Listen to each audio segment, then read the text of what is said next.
Welcome to the Salmon Runs YouTube. Enjoy the video. In this video, I will explain how to make samgyetang without ginseng. This traditional Korean chicken soup is renowned for its comforting and restorative qualities. While ginseng is a common ingredient, we will focus on creating an equally flavorful and nourishing broth using alternative aromatics.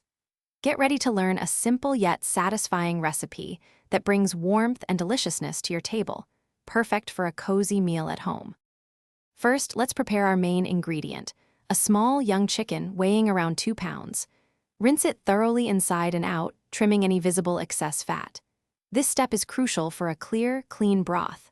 Next, gather your aromatics, about 10 cloves of garlic, a 2-inch piece of ginger, and a few green onions. Place the chicken in a large pot, add the aromatics, and cover everything with approximately 8 cups of water. Now for the delicious filling. Carefully stuff the chicken cavity with about 1/4 cup of pre-soaked glutinous rice, 5 or 6 dried jujubes, and a few peeled chestnuts. These ingredients add wonderful texture and subtle sweetness. Once stuffed, tie the chicken legs together with kitchen twine to keep the filling secure during cooking. Bring the pot to a boil, then reduce the heat to low, cover, and simmer for at least 1.5 hours, or until the chicken is fall-off-the-bone tender. Your homemade samgyetang is now ready to enjoy.